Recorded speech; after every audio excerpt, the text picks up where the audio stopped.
ሰላም ሰላም እንዴት ናችሁ? አብረሽና ሩታ ፍርድ ቤት ቀረቡ። ኤፋ በቃ ስትዋሹ በወዴሉ ነው አይደል የምትዋሹት? በቃ ካልዋሻችሁ እኮ መኖር አትችሉም። እንጀራችሁ ነው ውሸት። ቡታጅሮች በቃ እንጀራችሁ ነው ውሸት አይደል? እንደው ልክኛ ያልሆነ ፎቶ ሪከርድ ምናምን ለጥፈን እንደምንመጣው አንተን በቃ በውሸት ይሄንን ፍርድ ቤቱ ማለት ነው ጉባ አድርጋው ፊት ለፊት አብረሽና ሩታ እና ምን ይጠበስ። ቆዩ እኮ ፍርድ ቤት ከቆሙ እኮ እነሱ ማለት ነው እኛ ነን ፈራጆቹ። በነገራችን ላይ እነሱ ለኛ እኛ ነን ፍርድ ቤታቸው። የአብረሽና የሩታ ፍርድ ቤታቸው እኛ ነን እኮ ነው የምራቸው። ፍርድ ቤት እኮ አይሄዱም። ምክንያቱም ምን ሊያደርጉ ነው የሚሄዱትና እኛ ወደኛ ነው የሚመጡት። እኛ ነን ፈራጆቹም ቆራጮቹም። በቃ የነሱ ፍርድ ቤት እኛ ነን ማለት ነው። ሚዲያ እኛ ነን የምንፈርደው። በነገራችን ላይ በመጀመሪያ ማለት ነው እንግዲህ ፍቅርዬ ትናንትና በኮሚኒቲዋ ሼር ያደረገችውን ሁላችንም አይተናል ማለት ነው።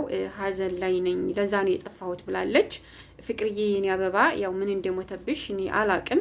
ቢሆንም እንግዲህ ከቤተሰብ መሀል ይመስለኛል ማለት ነው። ፈጣሪ ሶብሩን፣ ትዕግስቱን፣ ጽናቱን ይስጥሽ። ፈጣሪ ያጥናሽ ፍቅርዬ። የሚወዱትን ሰው ማጣት ወይም ደግሞ ከቤተሰብ መሀል በሞት ማጣት በጣም ከባድ ነው። በሞት ማጣትን የቀመሰው ሰው ነው የሚያውቀው። ፈጣሪ ጽናቱን ይስጥሽ የኔ አበባ ማለት ነው። ጠንካራ ሁኚ። ሁላችንም ሟች ነን እና አላህ ያጠንክርሽ።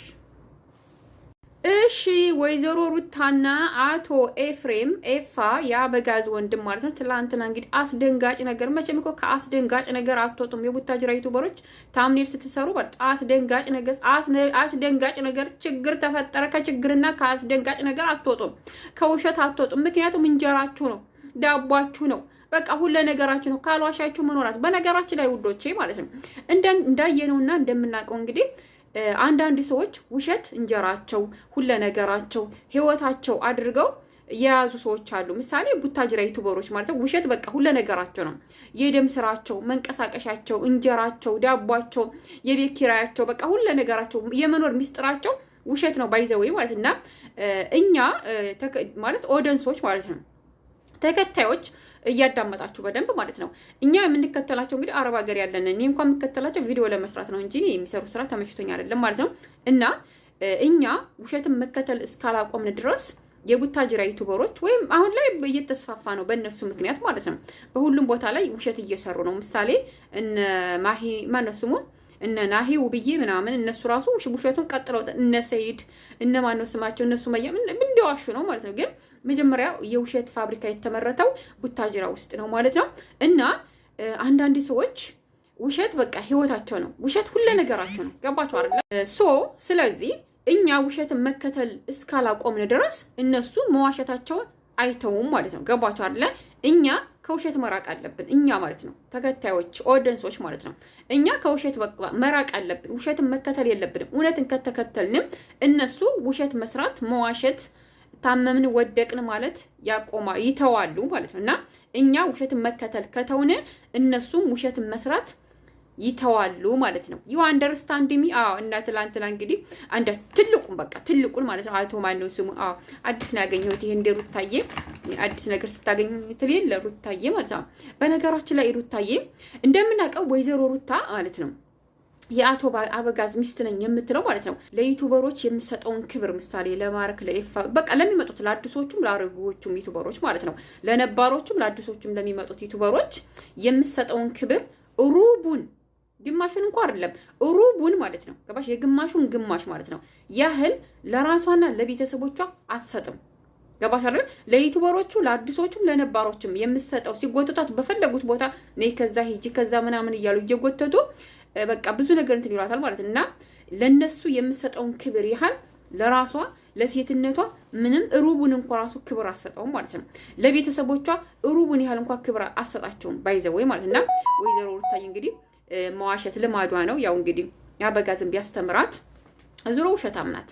በቃ አበጋዝም ቢያስተምራት ውሸታም ናት። ደግሞ አሁን እና ቤላ ትላንትናም በቃ እንደ ወይኔ እና ለቤተሰቦቿም ለራሷም ትንሽ እንኳን ማለት ከመቶ 10% 5% እንኳን ራሱ ክብር አትሰጥም። የሚገርማችሁ ነገር ማለት ነው ቡታጅራ እንደሚሄዱ ሄዳለች ቤተሰቦቿ ጋራ የበዓል ምናምን በቃ ቪዲዮ ሰርታ ምናምን በሰዓቱ ምንም ማለት በኢንስታግራሟ ሼር የምታደርገው ኦሮሮ ነው ትችት በቃ ይሆናል አይደል? ቅን የሆነ በቃ እንትን በቃ ማን ሌላን ሰው የሚነካ ማለት ነው። ሩታዬ ማለት እነ ጽጌኔ እስኪ ካንቺ ከተወለድሽበት ሀገር መጥተው ዘና ፈታ ይላሉ። ነጽጌ ማለት ነው። ዘና ፈታ የኔ ሮያል ፋሚሊዎች ማለት ነው። ዘና በሉ። እንደውም ስሜን ቀይረዋለሁ ሉሉ ሮያል ፋሚሊ ብዬ ማለት ነው። እና እነሱ ካንቺ ከተወለድሽበት ሀገር ሂደው ማለት ነው በቃ ዘና ፈታ ይላሉ። በኢንስታግራም ያብዳሉ፣ በዩቲዩብ ያብዳሉ። በቃ እንደፈለጉ ማይሽ ፈታ ይላሉ።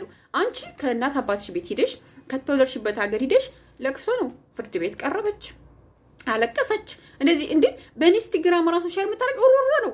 ደግሞ ጴንጤ ነሽ። ጴንጤ 660 አይ ጴንጤ 66 ነው። ጴንጤ በነገራችን የእነሱን ንግግር ነበር ሼር የምታደርገው እና በሮሮ ነው በቃ ሼር የምታደርግ በኢንስታግራም ራሱ ሮሮ ለማን ነው? ለበጎቹ እንዳምኑሽ ማለት ነው። እና ሩታዬ እንግዲህ ከመውለዴ በፊት አበጋዝ ጋር መለያየት እፈልጋለሁ ብላለች። አንዲት ሴት እርጉዝ ሆና እንዴት ነው የምትለያዩት? በነገራችን ላይ በእኛ በሙስሊሞች አንድ ሴት እርጉዝ ካለች መለያየት የለም ማለት ነው። ከወለደች በኋላ ነው እንጂ እርጉዝ ሆና ያኔ ኒካህ አይወረድም ማለት ነው። እና በእናንተ ደግሞ አላቅም፣ ያው የነሱ የውሸት ስለሆነ በነገራችን ላይ አብሬሽና ሩታ ፍርድ ቤታቸው እኛ ነን። ትክክለኛው ፍርድ ቤት መሄድ አይችሉም። ምክንያቱም እንዴት ነው በውሸት የሚሄዱት ማለት ነው። ገባችሁ አይደለ? ፍርድ ቤት እስኪ ፍርድ ቤቱ ገብተው ቪዲዮ ሰርተው እስኪ እንትን ይበሉ። ያው ገንዘብ ከሰጧቸው በነገራችን ላይ እሺ ሊሉ ይችላሉ። እና ትክክለኛው ፍርድ ቤት መሄድ አይችሉም። እና ትላንትና ኤፋይ አብሬሽና ሩታ ፍርድ ቤት ቀረቡ። ውሸታሞች እና የቡታጅራ ዩቲዩበሮች ውሸትን በቃ ኑሯቸው በቃ ሁሉ ነገራቸው አለ አይደለ? ውሸት ካላወሩ መኖር አይችሉም፣ ማግኘት አይችሉም። የቤት ኪራያቸው የቡታጅራ ዩቲዩበሮች ውሸት የቤት ኪራያቸው፣ ዳቧቸው፣ ልብሳቸው፣ ጫማቸው፣ መዝናኛቸው ነው ውሸት ማለት እና ካልዋሹ መኖር አይችሉም። ገባችሁ? እና እኛ ተከታዮች ውሸትን መከተል የለብንም። እኛም ውሸትን መከተል ስናቆም እነሱ መዋሸታቸውን ይተዋሉ ማለት ነው። እና ትጃጃሉብን። እውነት አይሰለቻችሁም እንዴ? በነገራችን ላይ ሩታዬ ማለት እኮ እሷም ንጹህ ናት ማለት አይደለም። አበጋዝ ብቻ አይደለም ወንጀለኛ ማለት ነው። ሩታዬ እኮ እርጉዝ ነኝ ብላ ሆዷን አንቀፍዳ ማለት ነው። እርጉዝ ነኝ ብላ ሆዷን እንደዚህ ሞልታ ሌላ ወንድ አቅፋ አዲስ ህይወት ጀመርኩ ብላ የምትመጣ ናት። ግን ምንድነው ይሄ? እውነተኛ ነገር አይደለም። ያኔ ውሸት ማለት እና እርግዝናዋን ምን ያላምን በነገራችን ብላ ነው የምላችሁ ማለት እና እንደዛ ነው እላችኋለሁ። ሩታዬ ለዩቲዩበሮች የምትሰጠውን ክብር ለራሷና ለቤተሰቦቿ አትሰጥም። ሁልጊዜ እንደከፋሽ በቃ ማለት ያኔ ውሸትም ቢሆን በቃ ሁልጊዜ እንደከፋሽ ምናምን በቃ ከሰው እንዳልተፈጠርሽ አድርገሽ ነው ራስሽን እንትን የምትዩ ማለት ነው። ፈጣሪ ወደ ልብሽ ይመልስሽ እላችኋለሁ። ስለማን ነበር የማወራው ማለት ነው? ሌላ 2-3 ቀን እኔ ቪዲዮ አልሰራሁም። ውሸታችሁ ስላስጠላኝ ነው። እኔ ውሸት በጣም ነው የምጸየፈው፣ አልወድም ማለት ነው። እና ሩታዬም እንግዲህ ከማርክ ጋራ እያለቀሰች መታ ነበረ። እኔም ፈጣሪ ያለኝ ምናምን በውሸት እኮ ነው ፈጣሪ እያልሽ 10 የምትምሪው 10 የብዙ ነገር የምታደርጊው ሩታዬ ማለት እና ውሸታሞች ናቸው። ሲቀጥል ደግሞ ሄርሜላና አብሬሽ ቡታጅራ ሊሄድ ነው ቤተሰቦች ጋር ላስተዋውቀው ነው ብላ ሰርታ ነበር በሄርሜላ ቤት ማለት ነው። ምንድን ነው ደግሞ ለምን ያቅፋታል ትለጣጠፋላችሁ ትላላችሁ። በእርግጥ እኔ ሄርሜላ ደስ አትለኝም የሆነች በቃ ምን ልባላችሁ ማለት ነው። ያው እንደውም ሸወራራ እያላችሁ ነው እንኳን አይነ ወደዛ ወስጀው ማለት ነው። እና ሄርሜላ ማለት የአብሬሽ ዘመዱ ነች። አቀፋት አላቀፋት እንግዲህ አክስቱ ልጅ ቢያቀፍ ምን ችግር አለው ማለት እና ሄርሜላ ዘመዱ ነች። ብትሄድም የምታስተዋውቀው የሚያውቃቸውን ቤተሰቦቹን ነው ማለት እና ውሸት ነው ሁሉም ነገር ማለት ነው። ሄርሜላም ውሸታም ናት፣ አበጋዝ ውሸታም ነው። የውሸት ፋብሪካ ነው እሱ አምራቹ ማለት ነው። ሁሉም ነገር ውሸት ነው። አንዳንድ ሰዎች አሉ ማነው ስምሽ ጎጃሚ ማለት ነው። አብሬሽን ትደግፊያለሽ፣ ሩታን በጣም ትሳደቢያለሽ። ሰላማት ዋናው ማን ሆኖ አብሬሽ እኮ በጣም ውሸታም ነው እና ከተቃወምሽ ሁሉም ተቃወም። እኔ አሁን ቡታጅራ ውስጥ አንድ እውነተኛ ሰው አለ ብዬ ማለት ዩቲዩበር ማለት ነው ብያለሁ። ሁሉም ውሸታሞች ናቸው። በቃ ሁሉም ቀዳዳዎች እና ቤለን አታውም እንዴ ሩታ እንደዚህ እኮ ነው ያንተን ትዳር የሷን እነሱ ትዳር ያፈረስከው አንተ ነህ ምናምን ይላሉ። አሁን ድረስ ይጨቃጨቃሉ ማለት እና እዛ ጋር ቡታጅራ ሄደው ስጋቸውን እየበሉ ማለት ነው። ሌላ የሚሰሩበት የላቸውም። አብሬሽ ሩታ ካላሉ የቡታጅራ ዩቲዩበሮች መስራት አይችሉም። ገባቸው አይደለ? እና አብሬሽን እያደነቅሽ ሩታን ትራገጫለሽ። ጎጃሚ ማለት ሁሉም ውሸታም ናቸው። ከተቃወምሽ ሁሉንም ተቃወሚ። እኔም ሁሉንም ነው። ሩታም ውሸታም ናት፣ አብሬሽም ውሸታም ነው፣ እንትና ማርክ ሁሉም ውሸታም ናቸው እና ሁሉንም ነው የምቃወመው ማለት ነው። እና አብሬሽን ጎበዝ ለምን ነው ጎበዙ? ስለዋሽ የተለያዩ ሴቶችን እያቀፈ ስለመጣ ዝሙት ስላስተማረ ውሸት ስላባዛ ነው እንደ ጉብዝን ነው። ስለዚህ ሁሉም ውሸታም ናቸው። ሁሉንም ተቃዋሚ ግን አልተሳደብም። ያልተሳደብኩ አይደል? አውርታዬ ያው ውሸታም ናት፣ ትክክል ውሸታም ናት። እንግዲህ ምንም ማድረግ ሁሉም ውሸታም ናቸው። እሷ ብቻ አይደለችም። ላይክ፣ ሼር፣ ሰብስክራይብ አድርጉ። የመዳን ቅመም ነኝ። ውሸት